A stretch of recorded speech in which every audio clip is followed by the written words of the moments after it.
All right. So thanks everybody for joining us today on this lovely afternoon in apparently all parts of Canada except Nova Scotia where it's raining. Thanks for joining us for part 2 of our team trajectory series. Today is expansion, the mentalities and core beliefs to grow a team. I'm Jenny Swan and I manage team services here at Royal LePage, and we're lucky to have Kathleen Black back with us to share our knowledge and insights on real estate teams. Kathleen is the CEO of North America's leading performance-based team coaching and training platform, delivering proven success techniques to individuals and teams around the world. And as a performance expert and a 2-time best-selling author, and she even has a movie about her, Kathleen has helped thousands around the world expand into thriving teams. So we're very lucky to have her here today. Couple quick housekeeping things. All of you are muted. If you have questions, there's a Q&A button at the bottom. Try to use that instead of the chat. It's a lot easier for Stacy and I to keep track of the questions, and we'll get to all of those at the end of the session today. We've got time put aside for that. At the end of this as well, I'll be sending out a survey to get your feedback on the session. So I'd really appreciate if you take a couple minutes to do that. It's super quick. And finally, as Stacy said, we are recording this and we will be sharing it within the next week, okay? So keep an eye out for that email from me as well. Right now, I'm going to pass the mic over to Kathleen. Thanks, Kathleen. Thank you. Thanks, Jenny. And I'm always excited to be back. I love working with Royal LePage Canada, and I would love being able to spend time with all of you. So as Jenny said, we're continuing on. Just as a reminder, all of the team building sessions build on each other literally. So they get a little bit more advanced every time, which is something to keep in mind. So you'll probably always get a little something from it. But if you're just starting out, you might feel like I can't take all of this in, and that's okay. Because if you're more advanced, you're going to get some valuable points today as well. So it is always my pleasure to spend time with all of you. And I know how much we have to cover today. So I want to jump right into it. And today's topic is top team leader mentalities and core beliefs to expand. So we're really going to get into the space of, where does our head need to be as a team leader? And a team leader is like a CEO mentality. Right? So how do we get into that space and thrive? I'm also going to just remind everybody what we covered last time momentarily, so that if you need that information, you can access the recording through Royal LePage Canada, and you can watch that after. Stacy on my team and I have a little trick that we listen to them on double time. So you can thank me later, but if you put it on double as quick, you can still listen to it, but in half the time. And it's actually fantastic. Although I talk fast anyways, but you can give it a try. So we talked about last time, and I think very true, any market shift, whether it was a seller's market, or I like to say a bear market or a bull market, there's also a shifting market. There's that transition space that's in the middle. And what we're seeing now is it's not just in the shifting space that solopreneurs are struggling. The real estate industry has become more and more sophisticated. And what is demanded of us by clientele and by consumers is more and more complicated. We are only one person. And as much as we might like to feel like we're superheroes, it's very, very hard to be in all places at once. So my goal today is to give you some of that mentality to move out of feeling like you're a superhero to feeling a little bit beat up, to actually combining with other superheroes so you can have a dream team or a power team or whatever you want to call your team is totally fine. As Jenny said, I love spending time with teams because my main passion in life is truly just powering up people. I live for that. And when you power up people, something really beautiful happens. They start to expand and they start to see themselves as more confident and more clear and more capable. And that allows them to just grow bigger and bigger in their businesses, or to join, teams or businesses with other people. Because when we're in a performance environment, we like to be with other people who are like-minded. It gives us an edge. It gives us synergy. And it also gives us a bit better of a lot better of a lifestyle in this industry. So I've spent about just over 22,000 hours one-on-one coaching with the top producers and the top teams in North America, globally at this point. So everything I'm going to be sharing with you, I always like to remind you, we have a value-based system, I guess, in our business. And one of our core beliefs is model the best, forget the rest. So I'm a big believer in coming into an industry that sometimes can be a little bit of rah, right? A little bit of, motivation without necessarily implementation, and saying, hey, let's move into a strategic data-driven approach, which means I only model the best, forget the rest. If it's not working at a top 1% national basis, we're not going to bring it to you on any of these webinars. So that's my mentality and my experience. And that's what I want to share with you today, from working with those people to build some of their teams from the ground up, which is a really fun, exciting thing to do. So what I've learned with all that work is that there definitely is a journey. There's a path that will take us predictably from a solopreneur into a space of expansion, because we don't go from a solopreneur to a teampreneur. It's nice to think we do, but that's not actually how it works. There's a lot of mentality shifts that need to happen in how we see the industry and see our business to move from solopreneur into expanding.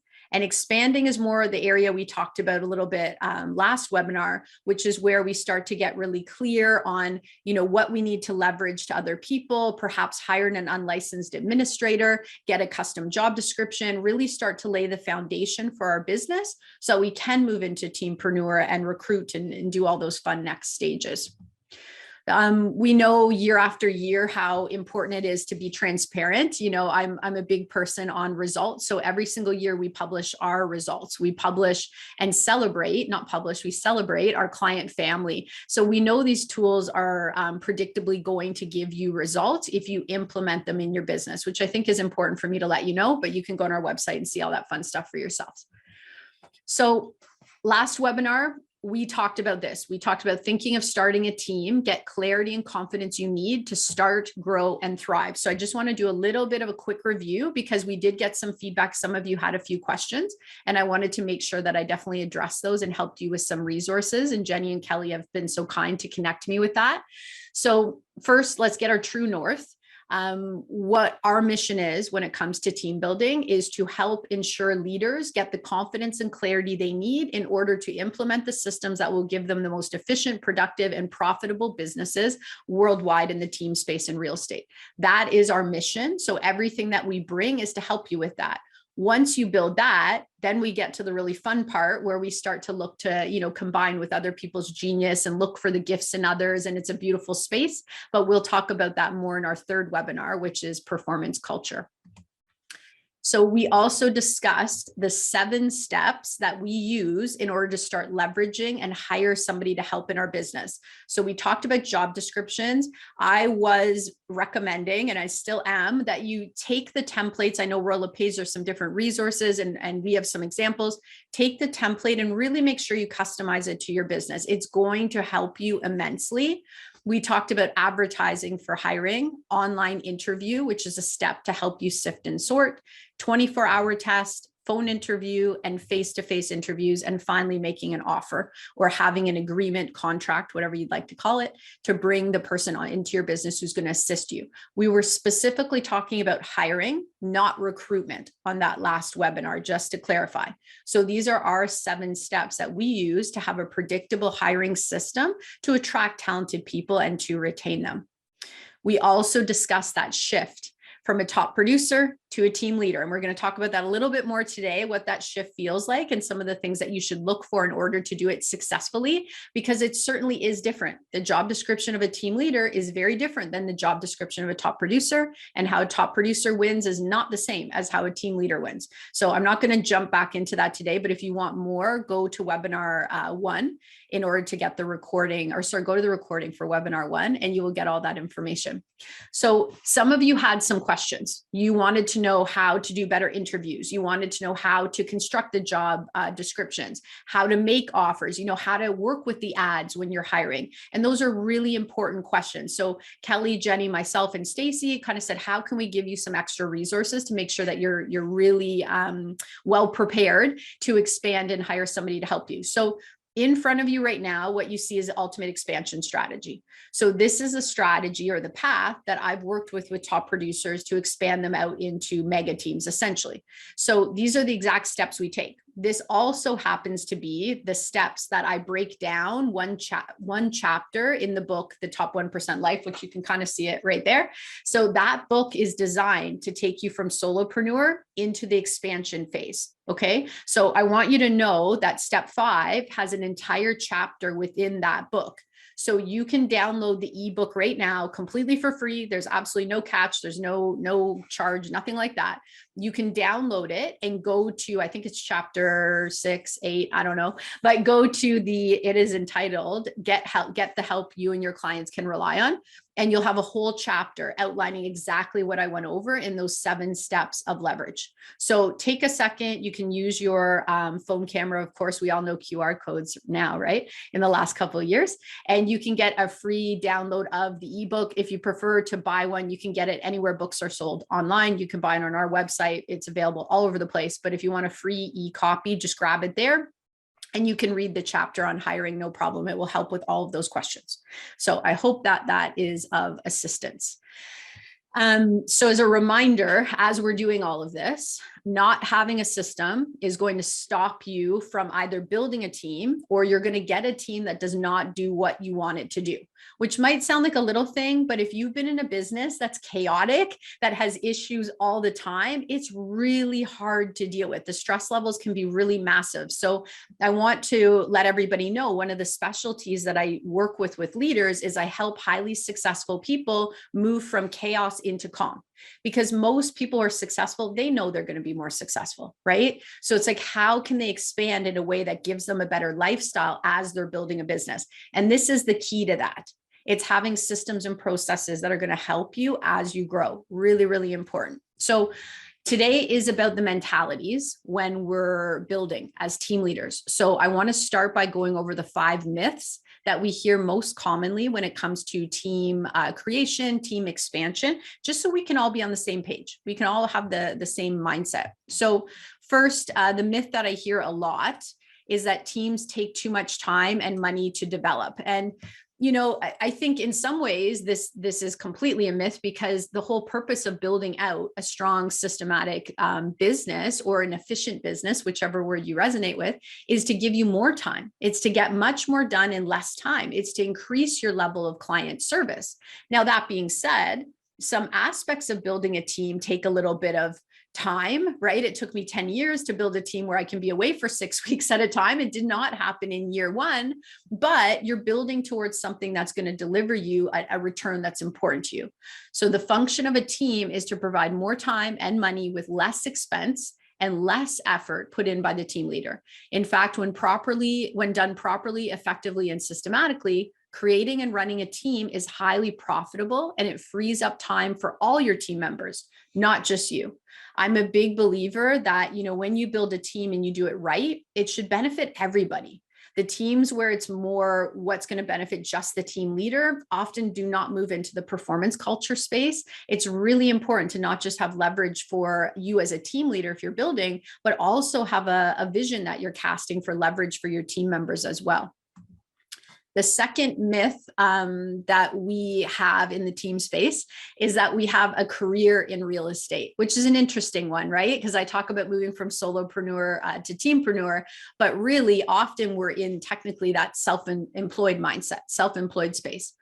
The truth is, you operate a business or you have a job. Most realtors don't realize they only have a job, which stops paying when they stop working. The firm decision to operate a business is to decide to build something that pays you dividends. I've been on teams where people have lost a loved one, where somebody has been sick, where people needed time off, and the team supports each other, or they have backup. I've also worked with coaching people who are on their own and going through those very same things, let alone just going on vacation, right? And having nobody to cover their business. So really, we're either operating a job where when we're there, we're making money and we see ourselves as the business literally, or we're starting to move into that expansion space where we see the business as its own entity, which is one of the most important takeaways you could actually have today if you're trying to move into the team space. Third myth, the agents I hire want to work for me. I'm going to say it this way, and I'm going to even bring myself into it so you feel better, okay? First of all, I'm going to say it like this. Nobody who coaches with me wants to work with me. right? And you can, someone's going to quote that and put it on a beautiful story in Instagram and not say the context, but that's fine. Nobody who coaches with me wants to work with me. They do not. Everybody who coaches with me almost are realtors, they're entrepreneurs, they have other experience in other areas, but they are used to kind of in some ways running their own business. Kind of sounds like a realtor, right? Realtors got into this business because we have a dream of being able to build a better lifestyle and set our own hours and having that sense of autonomy. People do not want to work for us. They don't. They don't, particularly not, the personality style that usually thrives as a salesperson on a team, but they do want to work with you. And they will want to work with you if you build a platform that's elevated above what they can achieve working on their own solo in this business. And knowing how many of you I've worked with who go to move into the team space, sometimes we forget, how long it took to set up our CRM, to set up our checklist, to have our marketing done, easily for every listing, to find a photographer or videographer we were really happy with, to understand how to do a higher volume in this market. Often when we go to expand into the team space, we really underestimate how much value we actually have to offer to others who are joining our team. So it's really important to, instead of saying people want to work for me, it's how can I elevate their experience by working with me, because the environment I create makes them having this career better if they're working with me. This is really important. The other side of it is the consumer, your clients, they don't want to work with people who work for you. They don't. They want to work with people who are specialists, who are experts, who are going to bring them a heightened level of expertise. So if you're trying to build your team out by having people work for you, or you're using a lot of like licensed assistant language, sometimes even buyer agent language, remember how the public is going to perceive this. And when you start to have a lot of pushback from the public about working with your team members, please understand that if we demote them to a place, even verbally, the way we talk about them as being lower than us, the public doesn't want to work with them. And you'll think that you can't move business to your team members, but in fact, it's the way you're positioning them within your business. And so agents do not want to work for me. They don't want to work for you, but they want to work with us if we can allow them to have that autonomy and build and have a better lifestyle, right? And work together, have some camaraderie. The fourth myth is if I pay team members more, I'm a better team leader. Some of you might be shocked to know how many people, in my opinion, are overpaid on teams and they still leave. It happens all the time because there's a certain ratio, there's a certain combination of things we want to create in a team, right? Opportunity, security, compensation. A great team is an ecosystem. It's an environment for success that is much bigger than the team leader, and it's much bigger than any one member. And those teams are providing a net value at the end of the year to the members who are part of them. And it's not just compensation. That's one of the things. I mean, we do have to pay enough fairly to take money off the table.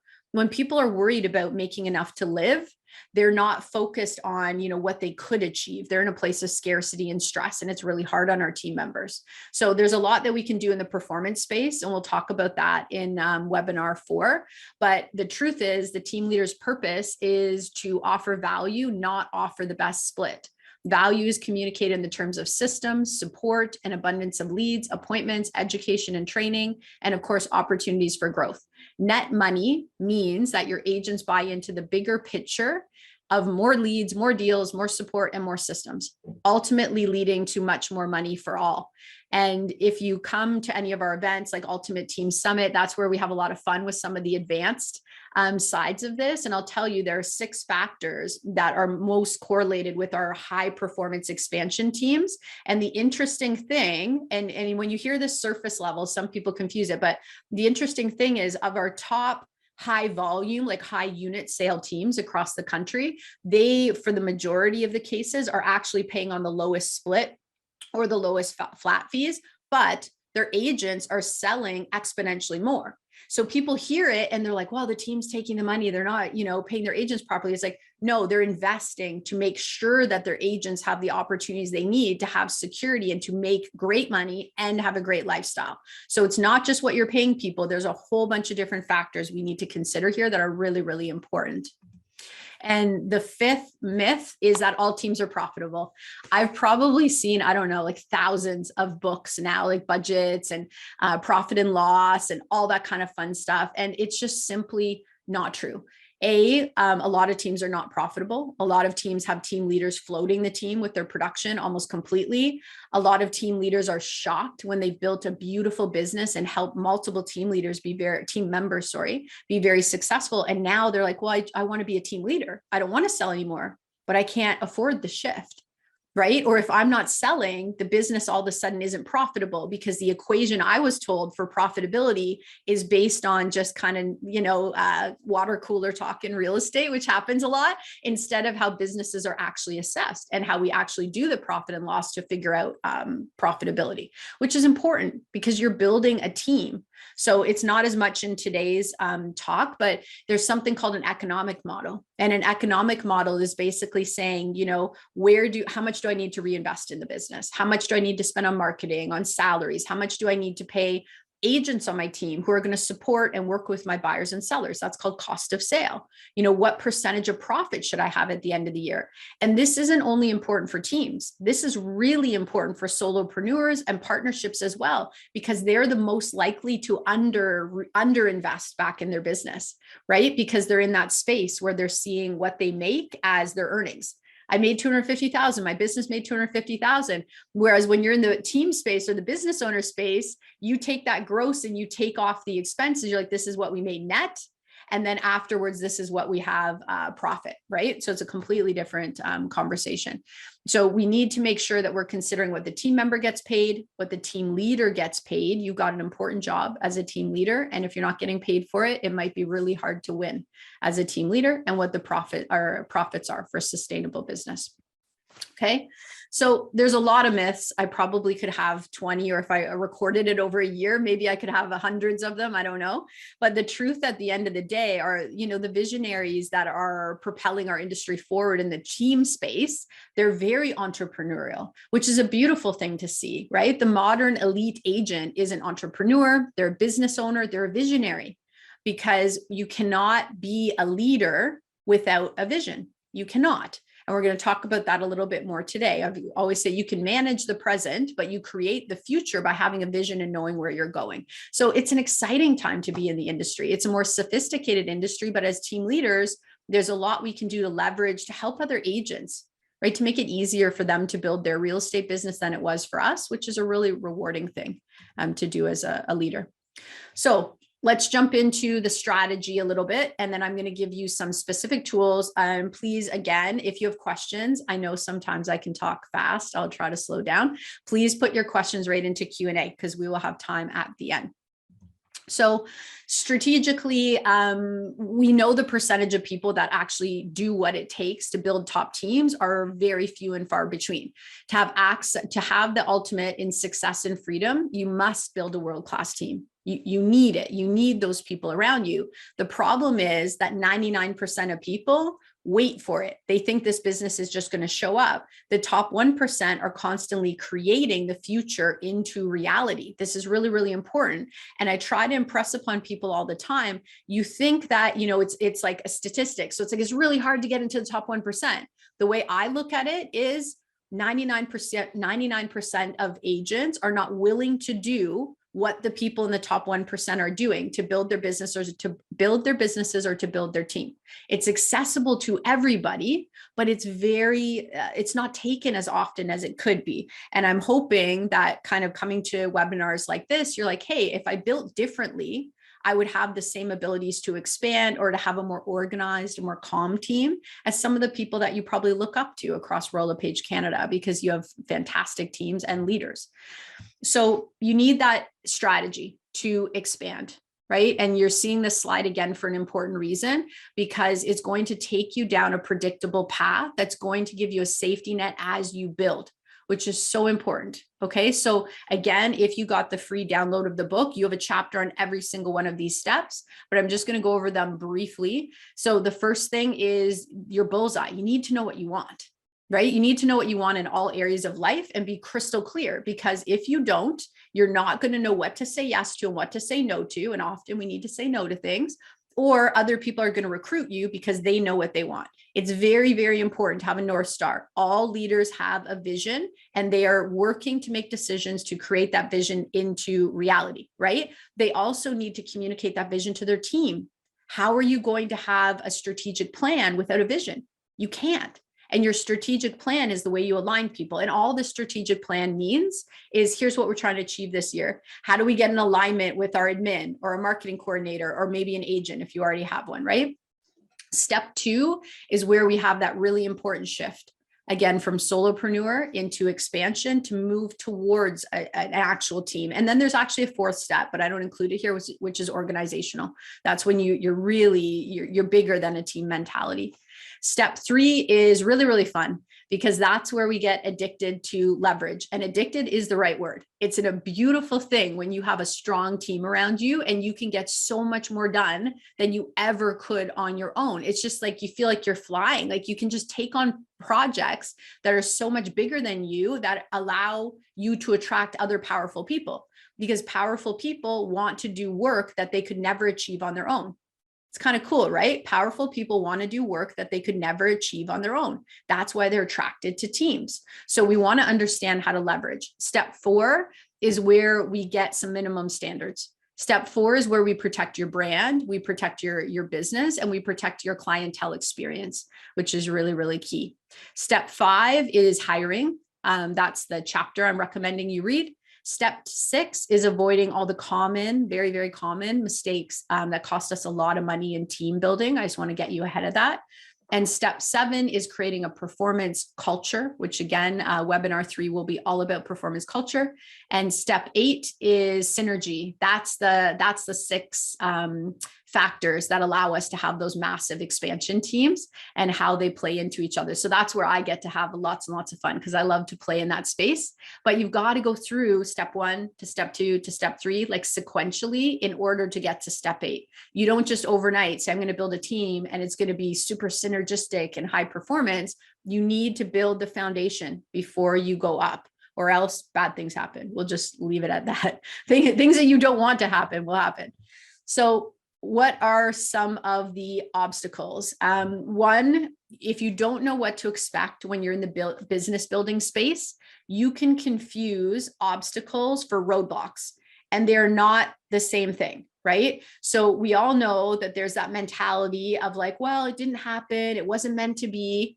I hear this a lot in the team building space. And unfortunately, I hear it most when people hit their pinch years, okay? Or pinch months. And what a pinch year or pinch month is when you need to maintain your production level in your business while you hire, potentially train somebody, build some new systems. And this is why you want to leverage, right? I'm going to help you leverage to make that easier.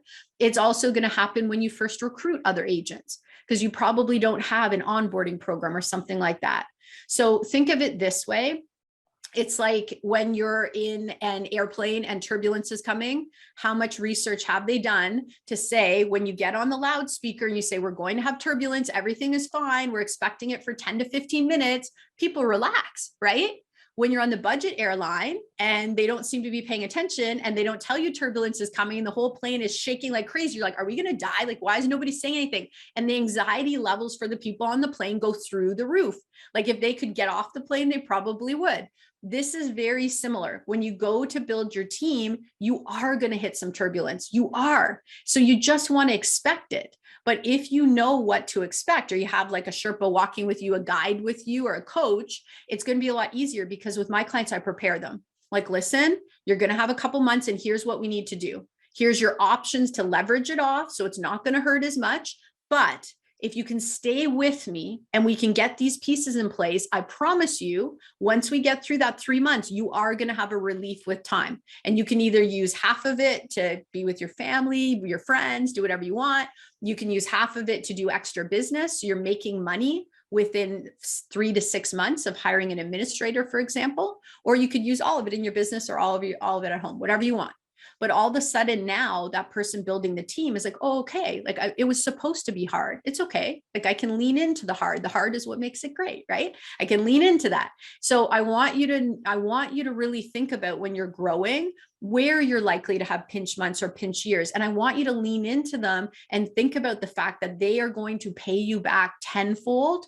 So really, when you start to grow your team, often the times that people want to tap out over the years in coaching is truly when they're right on the right track. right? They're on the right track. They're hitting growing pains.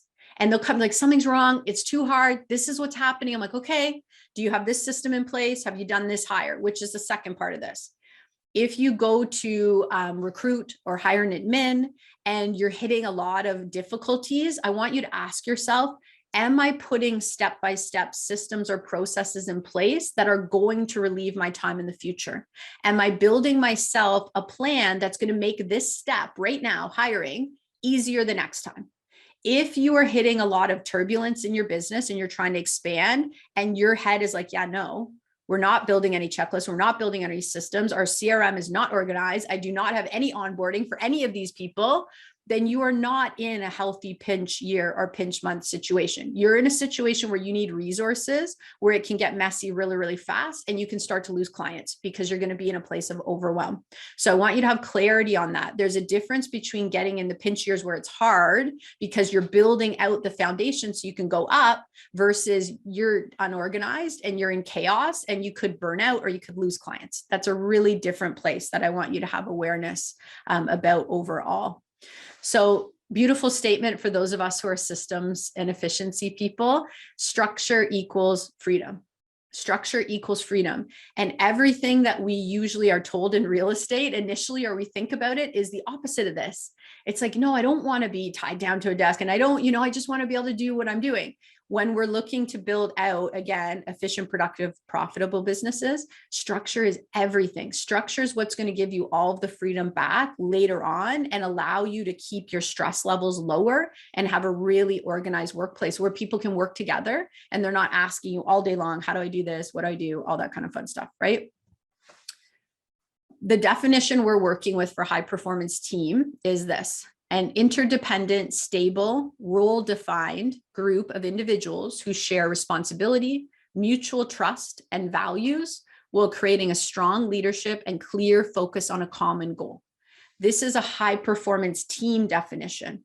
So we're not saying, hey, we're a group of 5 people who come together and we have a marketing session once a week and we collaborate on how to do marketing. And then 2 of us go to listing presentations and 3 other people work with the same buyer. A high performance team is role defined, which means we're going in the same direction. We're trying to achieve the same things, but we clearly know, in my seat at the table or on the bus, whatever you want to say, I know exactly what I need to do to win. And when you're growing as a team, respectfully, sometimes we try to approach this like more of a corporate mentality.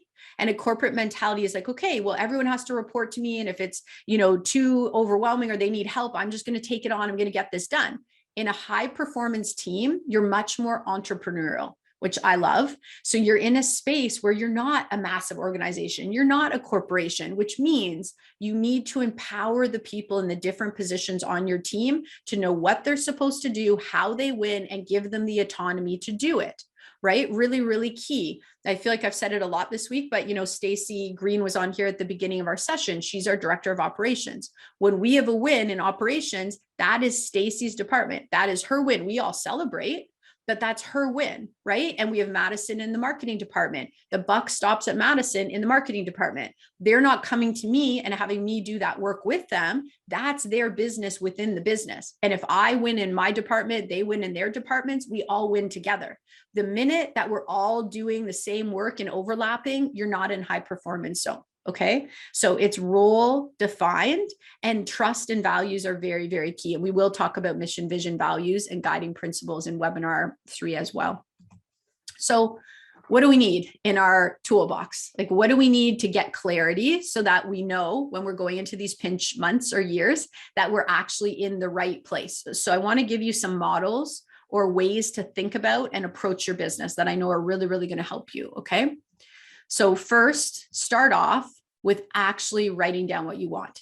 Nothing else I'm going to share with you today matters if you don't know where you want to be in 2 years, 5 years, and try for a 10-year, okay? Particularly if you're the team leader. If you're team leadership, you can do a 1 year, that's fine, because it's a bit different. You're not the one doing the strategic plan. But if you are a team leader, or you want to be a team leader, you're the one casting the vision into the future. Everybody's trying to align around where you're trying to go. So it's very important to ask yourself, 2 years, 5 years, 10 years from now, what do I want to be doing in this business? What do I love? What does my schedule look like? Am I still selling? Am I not selling? What people do I need around me? You need to have clarity around that, because lots of people build great businesses, right? Like, and when I say great business, I mean a profitable business, a business that's growing. Less people build a business that actually fuels their life. I wrote a book called The Top 1% Life for a reason, because I want to help people build businesses that fuel their top 1% life. And I don't care as much about the top 1% business, because when we move towards the top 1% life, all of a sudden we're willing to do the things to build the business we need to get us there. We're actually more motivated, most of us, than just by, I want to sell, 1,500 homes a year. So I want you to write that down as an action item. Please take the time to get clear on your 2-year, your 5-year, and I know 10 years is a stretch for some people, but it will really, really help you to get clarity on where you're going and how to build, okay? This is step 1 in your toolbox before you do anything else that I'm about to talk about. The second thing is to get strategic. So I'm going to give you some plans now to get strategic, because if you know where you're going, 2 years, 5 years, 10 years, it's kind of like my map. I'm trying to take people from solopreneur to expansion. And if they want to, I'll take them to teampreneur. You need to know where you want to go. We make hundreds of decisions every single day. How are you making decisions towards where you want to end up if you're not even taking the time to think about where you want to be? Strategy is so very critical. It allows us to look at our lives and businesses differently. So we need to know where we're going so we can use these tools to support that. The next thing in our toolbox for team leader mentality is understanding how to assess where to focus and prioritize in your business. Often we can get a lot of mixed messages about this, particularly at events, right? You'll hear teams up on stage. Typically, they're around the 100 deals a year. Sometimes they'll hit 150, 175, and they'll all tell you the same thing. All we focus on is client experience, client experience, client experience. If we do the client experience well, everything else will work. That will get you to 100 deals, maybe 150, very limited, some people 175, okay? But what's happening is we're continuing to reinvest in an area that we're already likely good at, and we're doing it because we probably have a passion for that area, right? But as a business leader, as a team leader, as the CEO of your business, your job is to assess what the business needs. And sometimes going with what we love and energizes us individually actually is really bad for our business, okay? So I want you to consider your business as having 3 very separate functions. And they're almost like 3 businesses within your business. And they each need to be winning and they each need to be strong. And if they're not, you are leaving massive growth on the table, okay? So number 1, the first area of your business is opportunity. This is the part of your business where you do lead generation, you do marketing, you do conversion, right? This is where you're doing follow-ups. This is anywhere before somebody is an active client with you. And whatever that line in the sand is for you, I have mine, but we're not talking about that today, okay? So this is everything up until they're an active client with you. In the opportunity bucket, it's really important to figure out how strong is my business at articulating potential value of working with us, okay? Really, really key. Marketing and conversion is all about communicating potential value. It's like a tease with speculation, really, right? So we need to be able to articulate things, because you can be doing amazing at client experience, which is the second bucket. And you can tell yourself, well, if we're great with client experience, they'll tell other people. Most repeat and referral models are looking at a 5 to 10% year over year increase on average, a high average, right? So it's not actually true. What makes a big difference in our business and getting new people coming into it is making sure that we know how to articulate value to any potential lead that or person that we could help in our business. So in the opportunity bucket, we want to move from the gray zone to magic. And why is it magic? Because when you're a great communicator, you've got that little bit of extra energy, right? You talk to people and it kind of draws them in. And how do you do it? Because you're connecting with them.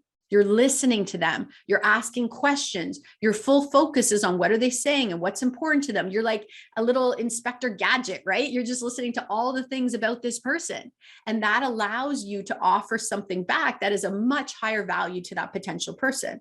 You're also understanding the psychology of where they're at in the process and all that kind of fun stuff, which I love, love, love working with, but that's not the topic today. So we want to go from being a place of gray zone to being a place where you have that bit of pizzazz, you have that magic. People want to talk to you and they feel the passion and energy for what you're doing and that you truly want to help them. Really, really important. And in marketing, right? You want people to kind of have that a good feeling when they see what you're putting out there. The second bucket is two things. So one, it is once somebody is an active client. So they're a buyer, they're a seller, they're an investor, first-time buyer, maybe they're leasing, whatever you guys are doing, new construction, all that fun stuff, okay? So they are a client now with you. There's two ways we want to gauge this middle aspect of your business. One, how smooth does it feel for a client to work with you and or your team if you already have one? Is it predictable? Do you have a process? Do you communicate that to them? Do they know who's going to be communicating with them? Do they know the different steps in the process and when they've moved forward?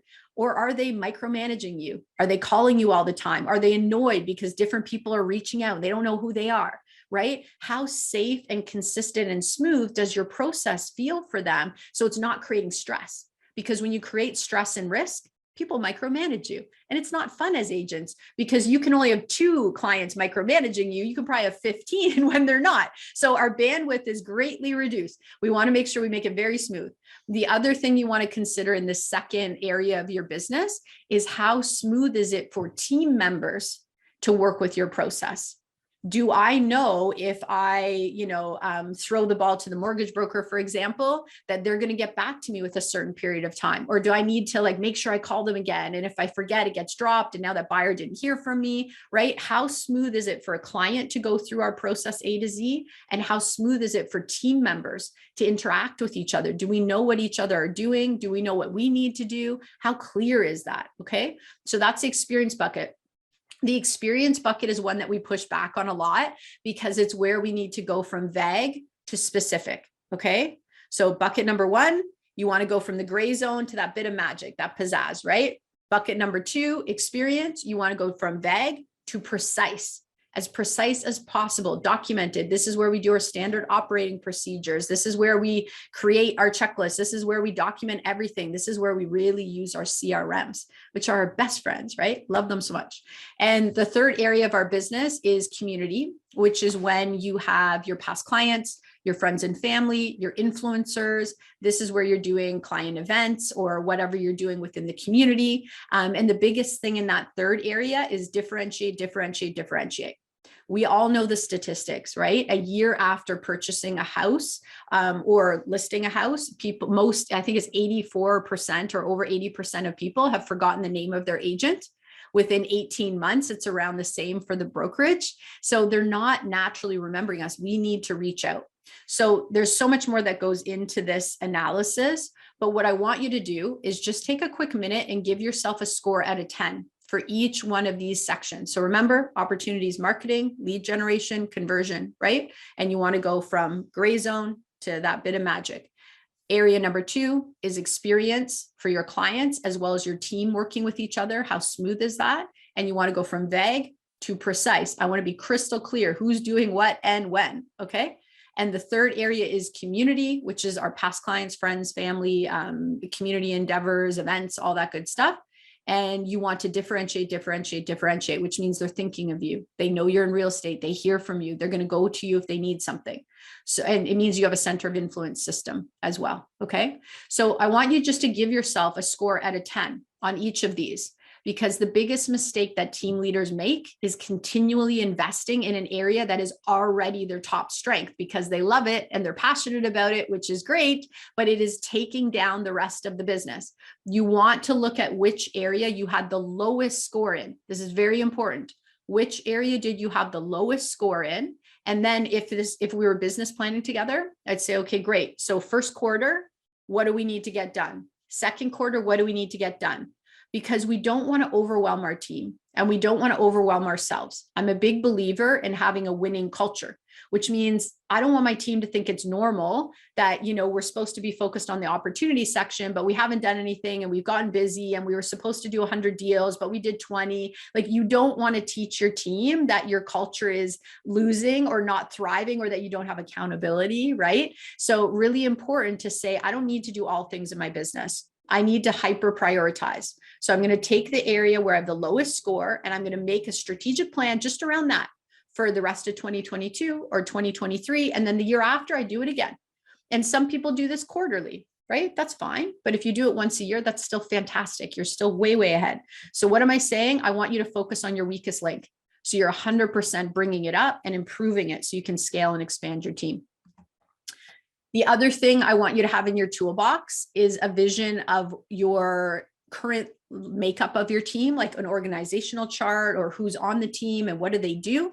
And I want you also to have a vision of the future of your team. Again, 12 months or 24 months. This gives you such a massive edge.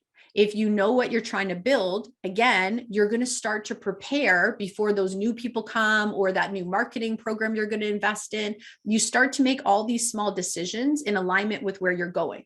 So my job in our company is to know where we want to be in 12 months from now. So every time we're talking about, a project or a strategy, I'll say, oh yeah, but remember, we're bringing this person in. So what can we do to prepare for that?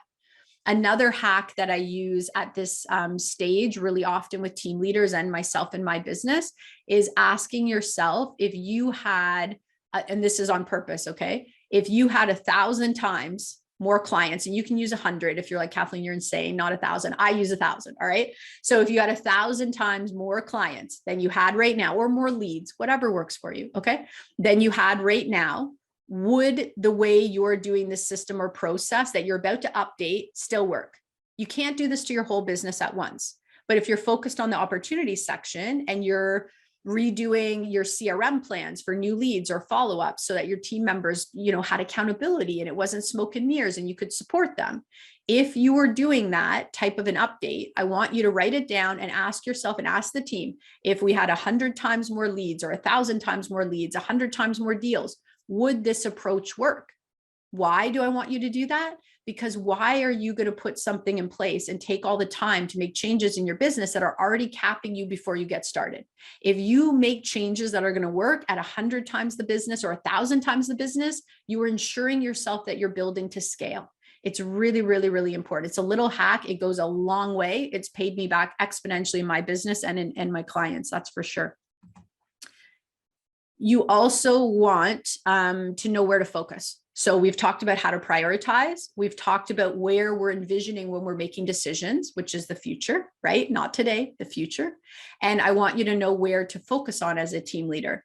So these are 5 areas that I recommend in some capacity. You have a dashboard of sorts because you need to have your finger on the pulse of all 5 of these things. So the first is vision, that bullseye. Where do I want to go? What am I building? And is that vision big enough to excite other people? There's nothing better as a leader, and a lot of us will relate to this who have teams, right? There's nothing better than being excited about a vision of the future and talking to your team about it and then seeing them doing goal setting and they've altered their vision because they're excited about your expansion. So your vision becomes theirs as well, which is really, really exciting. And it's like you're in this synergy, right? And it feels really good to say, wow, they want to grow up within this vision. It feels good for them. It offers something to my team. So make decisions out of the future. That's going to give you depth and clarity. Decide from where you are going, not where you are standing currently. Some of you have seen my keynotes. We talk a lot about being a raft builder, right? Raft builders are doing everything they can do to build towards where they want to go. They're just like relentlessly focused on that. And that gives them a massive edge. The second thing is performance. How do we train to close gaps? How can we train agents up front coming on your team so they will predictably do 10 times the production of the board average? And if that sounds crazy to you, I'm going to tell you right now, it absolutely is not. It absolutely is not. With a strong onboarding program, which you need to invest in having, because most team leaders haven't even set up how to train new team members.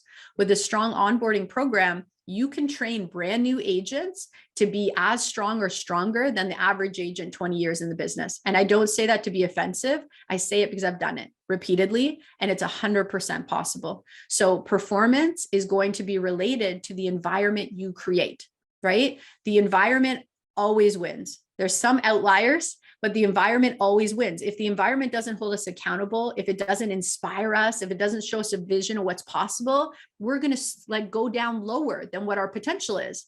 But if the environment is inspiring, and again, it makes us want to do better, we'll go above our normal potential limits. And as team leaders, this is what you are creating. This is where your value is. It's in building an environment that has a path that brings people to predictable success. It's not walking for them. It's not carrying them. It's caring for them by giving them this path. Okay.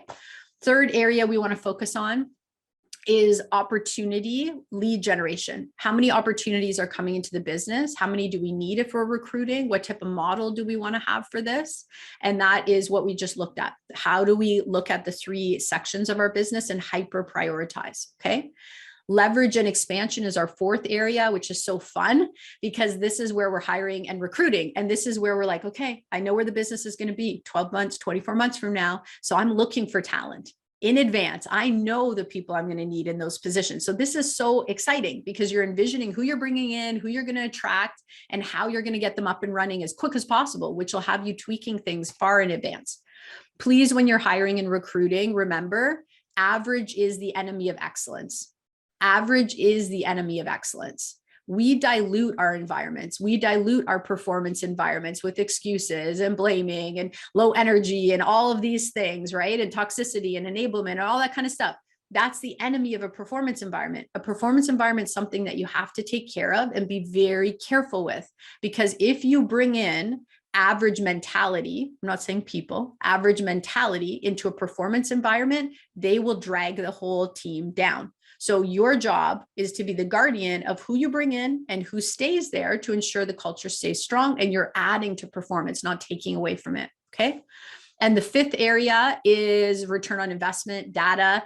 This is also profit and loss, budgets, tracking, all the stuff that makes you feel safe, makes you feel safe.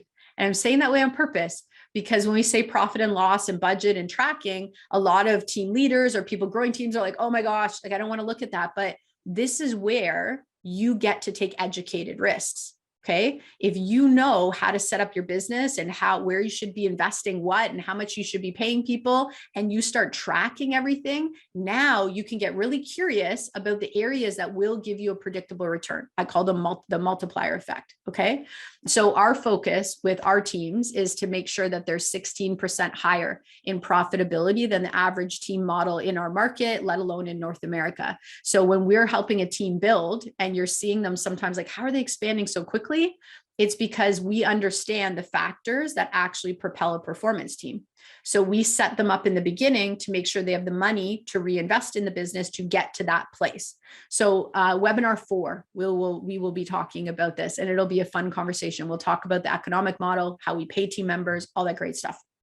So end of the day, we need to be able to take educated risks, and we want to focus on net value, right? Definitely in the business owner space versus gross earnings. Okay.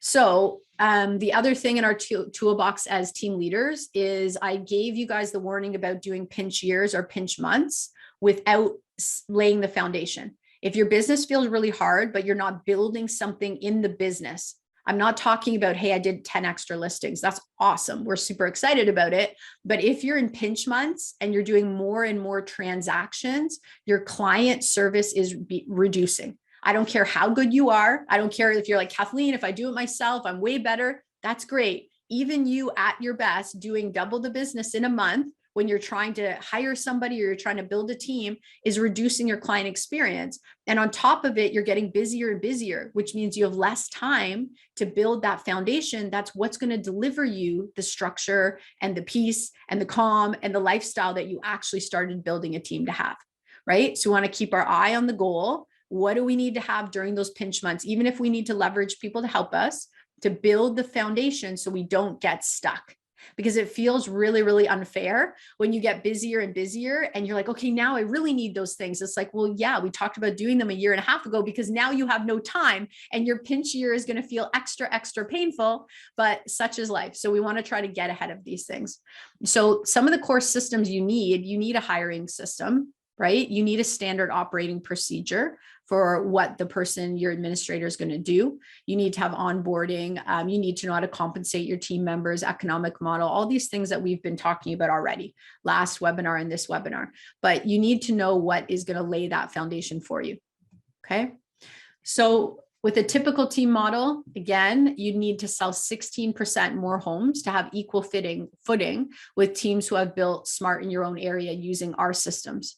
So they have a huge edge. So put it this way, if you had a brokerage who was at 95.5, they would have to sell 1,500 homes. An average team would need to sell 150 homes, and a KBCC team would need to sell 114 homes to have the same net income after the agent makes what the agent's making coming back into the business. That is a huge edge to be able to reinvest. So make 16% more than the average team so you can leverage, invest, have a happier team, create a superior client experience, and grow faster. Teams who pay more do not necessarily make more money in less time or have happier clients. And teams who pay less do not necessarily have agents making less money, have less retention, dissatisfied clients, or agents working longer hours. There's all these myths we hear about compensation in the business, but when you model the best, you cut all that out. Like, why wouldn't you just model what's working at the top? And those myths don't stand true in that space. So finally, we're going to get into some personal mentality as a team leader. I'm a big believer in managing ourselves first. So what are we doing to invest in ourselves as leaders? Imagine if you had the belief that your business could only grow as much as you did if you're the team leader, because it's actually true, right? So my business can only expand as much as I can expand. So I want to give you some of the common or key top attributes for team leaders that we've worked with who have successfully built their businesses. And this isn't just for real estate, just so you know, this would be entrepreneurship and small teams as well. So these values support part of our vision. So our vision is to support the shift from ego, scarcity, dominance in the sales industry into collective, collaborative, diverse voices aligned in common good. That everything we're doing has this backing behind it. So there's a purpose that's much bigger than, just money or deals, which is helpful. So what are the 8 attributes? They are, number 1, they are implementers. So over the years, the team leaders who are most successful, 100% are implementers.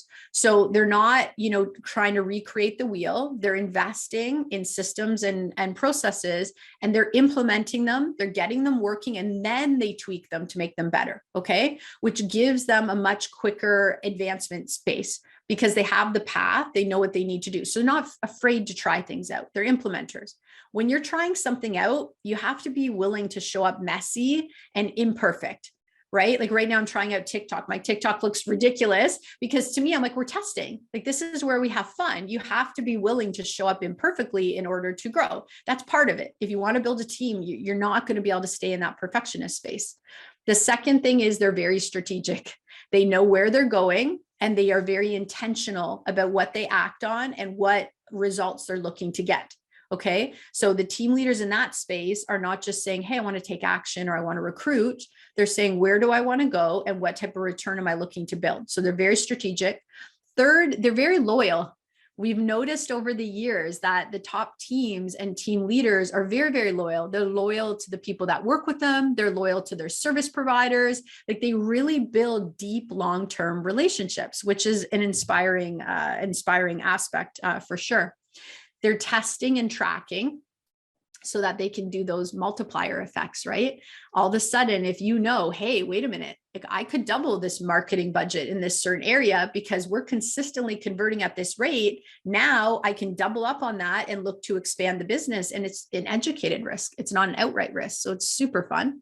We also can look at where we're having issues in the business when we're testing and tracking.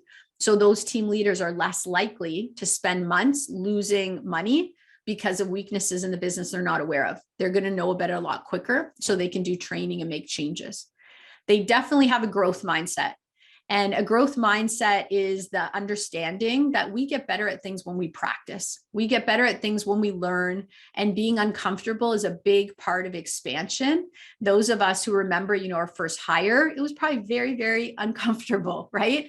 But you have to be willing to stand in that space and keep showing up and fall sometimes. Growth mindset is if I continue to work at this, I will get better at it. I'm able to learn, I'm able to improve on things. It's that belief that we can learn and test and try, and that we want to be challenged, which is a big part of flow state, right? Where we get into our zone of genius and we're in flow state, we're much more productive.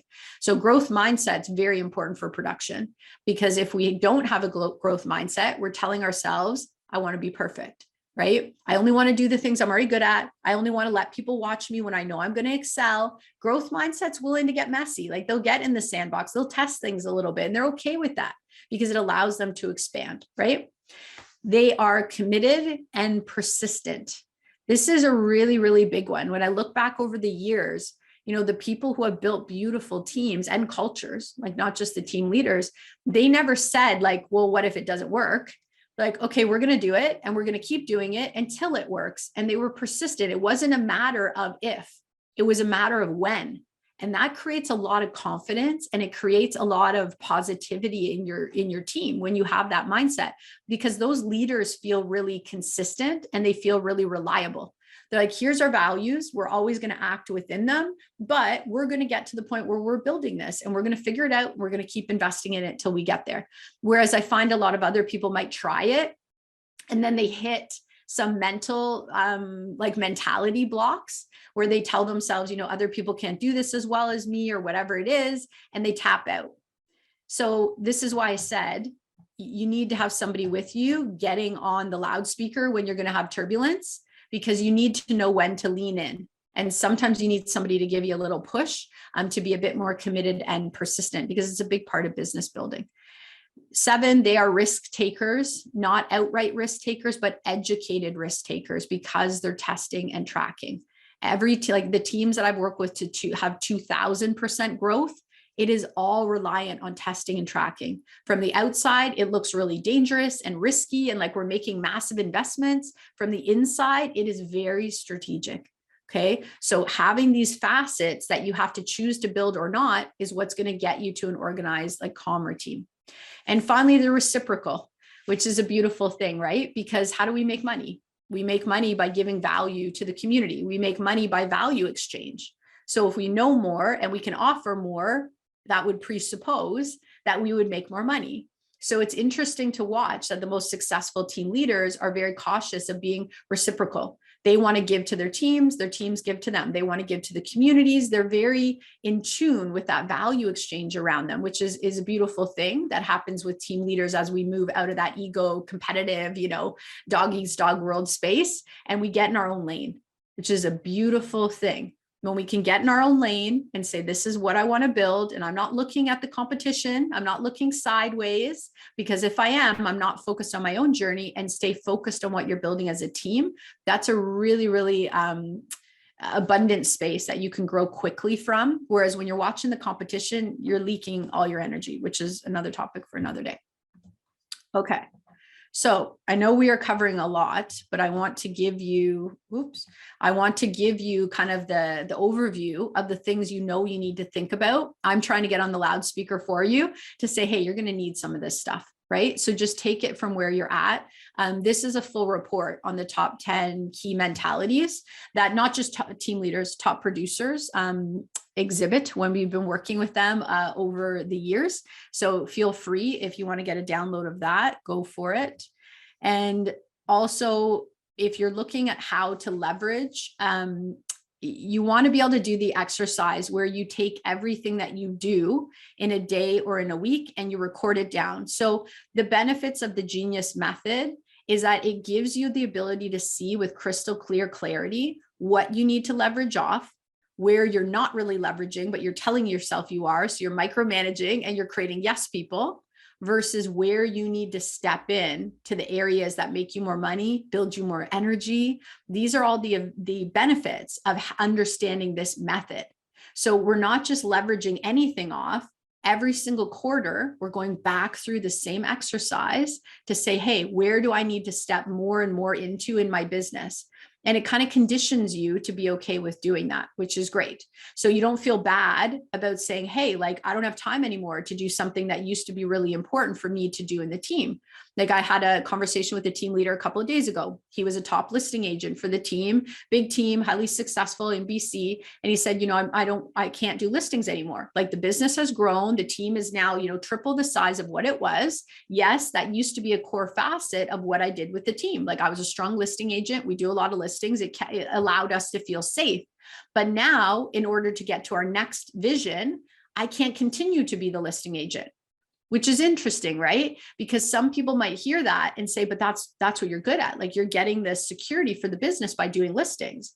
But he's not focused on that. He's focused on where he's going. And he knows his job as a leader is to build today based on where he wants to go. So he's saying, yeah, listings used to be in my genius area, but now they're in excellent, and they're going to move down even more, because in order to get where we want to go, I need to put somebody else in the listing space. So remember, they're persistent and consistent. They're not saying, oh my gosh, nobody else is going to be able to do listings, or I could never replace them. They're saying, my job as the leader of the team is to create this vision. So I need to find a way to get this done, right? Which is a completely different mentality to approach your business with. There's a whole chapter on this in the book as well. We need to be able to understand how to avoid those common and costly mistakes, which are compensation. We're either compensating too much and giving too little, or we're compensating too little and not giving enough is the most common ones. Or we're compensating too much because now we want to hire other people and our model doesn't make sense anymore, because the money that should pay those people are going to our team members who used to do those tasks, but they're not going to anymore. So there's a bunch of creative things you can do with that. Training, and then finally recruitment is the other area that's a consistent pitfall for people building teams. So if you're overwhelmed in this webinar, think about these 3 key areas when you think about the systems you want to build, just to make sure you're protecting yourself. And there's a report on that as well, giving you guys lots of resources that are going to help you build. So finally, I said earlier, but 99% of people are not willing to do what it takes to be in the top 1%. And yes, I'm calling you out. I'm telling you that it is not that you cannot be in the top 1%. It is not that it's this exclusive club that people cannot get into. Over the last 13 years, I've helped many people move into that space on a national level. It's about strategy. It's about the tools I'm giving you today. So if you're hearing it and you're going, I don't get it, like, just give me like the recruitment process, you're not hearing me. You need to step into the mentality of somebody who already has a team, and that's going to help you build it successfully. Most people, 99% of people, are not willing to do what they need to do. So they remain overworked, underpaid, frustrated, underachievers.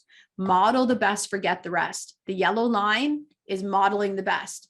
The other lines, you notice, like, they're still investing in things, but they either tap out or they're working with systems or tools that don't operate on a global scale. So at the end of the day, they just don't have the same trajectory of growth. We want to be brave and say, if I'm going to build it, I want to invest in it, and I want to do it right. And I want to make sure it's a strong business. It's safe for other people to trust their livelihoods, right? Protecting their family, for them to build their business with. We want to build something that's really solid and pay you back and the team. To have the ultimate success and freedom, you need a world-class team, which means we need a world-class approach. And I think all of us can strive for this. I truly do. And it's really inspiring to see when people start, when they stop saying, you know what, average isn't good enough anymore. I'm capable of more than that. And I'm going to start to aspire for something different. And you know what? I'm going to use the same amount of time in the day. I'm going to use the same amount of energy. I might invest a little bit more money. I think in the world-class space, we certainly do, but we're going to aim for something different. And it's amazing to watch businesses and lives change just because we reach a little bit higher, and our industry, is impacted positively as well. So model the best, forget the rest is the mentality we're looking for. We have a long list of people who have built with this exact same approach, these exact same systems, or some of them core aspects of their business that they built with us. So I'm sure you recognize many of these names because they're industry icons in their own right that we love working with. And we're, of course, excited to be partners with Royal LePage Canada when it comes to the team coaching space, but we do also work with individuals. So I know there were some questions before, and essentially our first level, we help people get crystal clear and confident as leaders individually. Our second level, we help them build to win. We help them with systems, CRM, hire an administrator, train the administrator. And our final is industry icons, where we get the team space and we help you recruit, we help you do onboarding, we help you have training for your entire team. It's the first all-inclusive coaching platform existing in real estate, where there's coaching for all your different team members, as well as you, one-on-one time, group time, and a full vault. So this is where we're really powering up your full organization. So if you need any help from us, this is the QR code to get a strategy call, where we will talk strategically with you about where you want to go, how to get there, and then offer to help. And if you choose to work with us for that, of course, we love that. We have a beautiful community of leaders that we love so much. So you'll know if you're in alignment with us. And if so, we will happily welcome you. And on that note, we're skipping over a few things because I know we have questions. On that note, I'm going to bring Jenny back up, because I know we have a couple of resources for you guys from Royal LePage Canada as well. So up here right now with the QR code, you have, if you're ready to start a team, that's a quick quiz where you can assess if you're ready to expand, that Royal LePage Canada is providing to you. And you also have another report that we didn't have last time, and that's a team leader's reality, which is really, really important to know. Hey, do I want to be a team leader, and how do I move forward into this? And just make sure that you're really crystal clear before you're building. So I think those are really important resources to make sure you download and take a look at. Great. You covered it off there for me, Kathleen. Awesome. Yeah, we have a section on the RLP network with all kinds of other team resources that I encourage you to go and take a look at. And you know, if you ever have any questions as well about any of those, you can always email the Teams team here at teams@royallepage.ca. I love that. The Teams team. Yes. The Teams team you can reach us at teams@royallepage.ca. Yeah. We make it easy to remember. Yeah.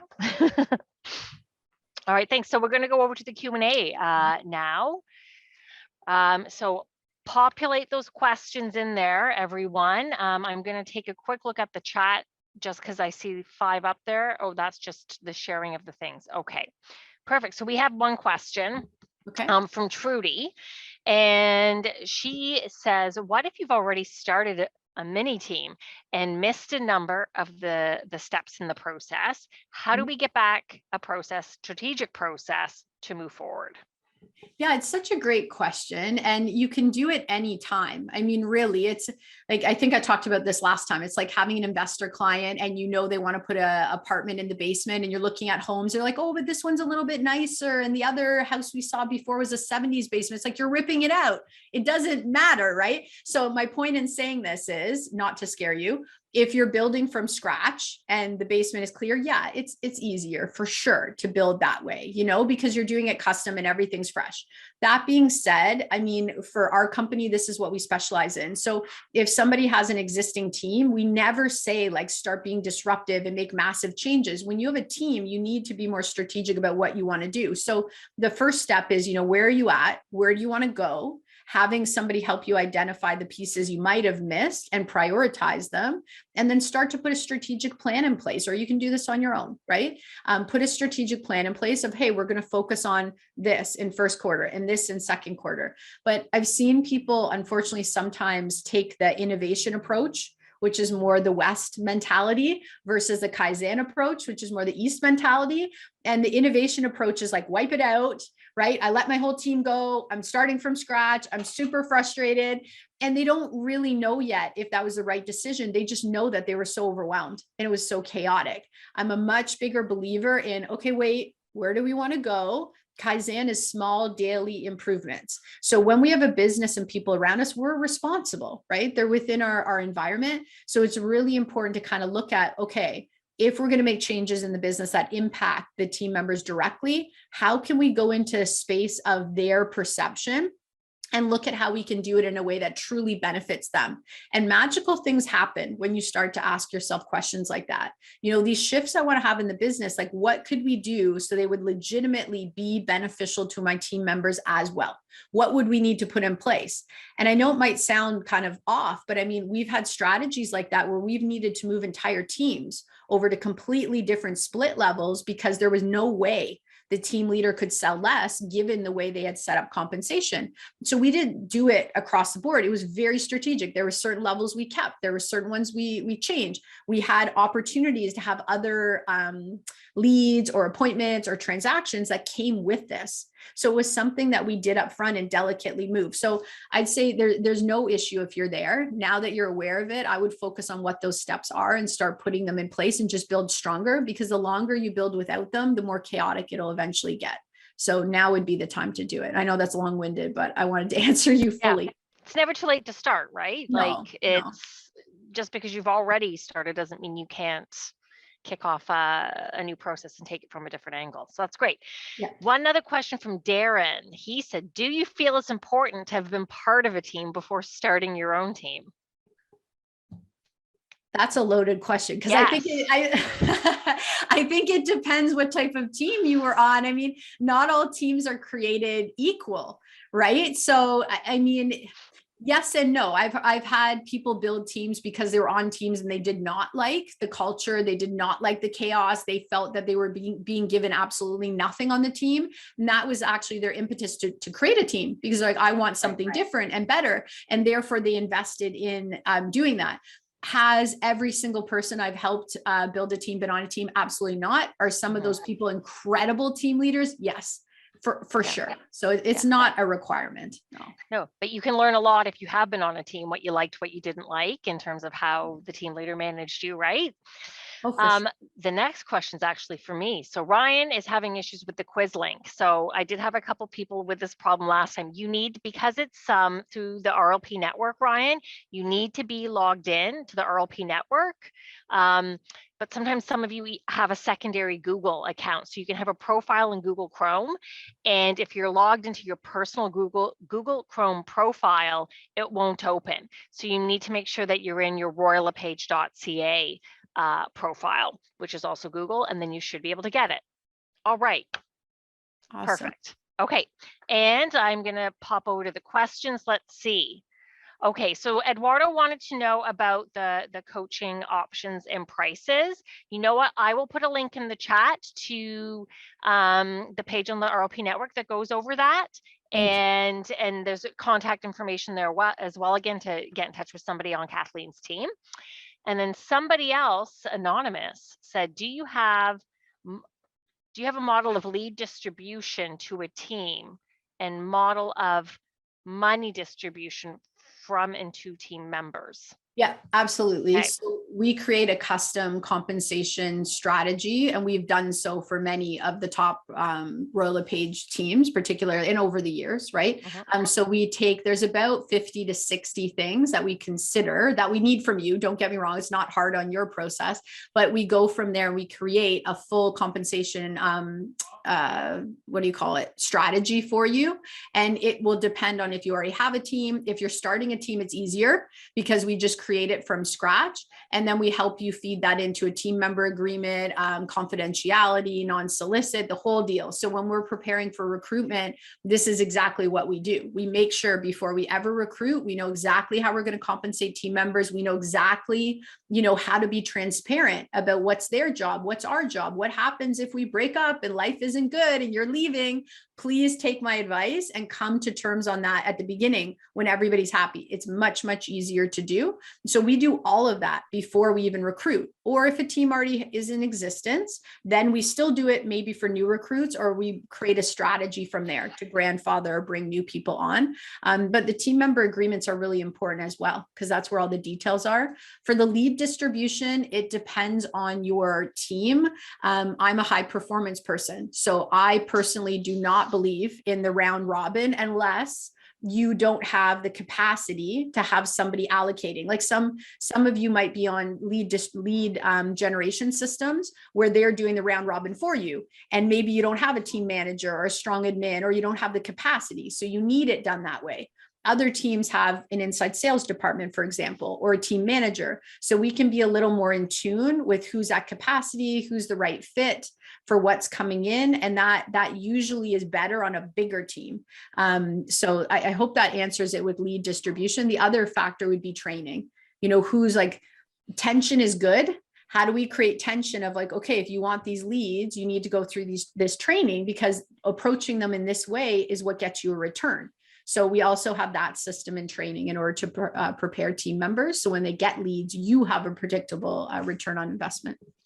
I'm going to do a little RLP Sphere plug on that one as well. RLP Sphere, the Team Core add-on, gives the team an ability to route leads as well based on specialty, and there's accountability settings in there, right? So that is aligned with the whole goal of production, right? So it doesn't just do round robin, although some people could do that. It's got a lot of different options in there based on, a postal code. Maybe you could funnel it out, but it does keep track and make sure people are following up on the leads. So little plug there.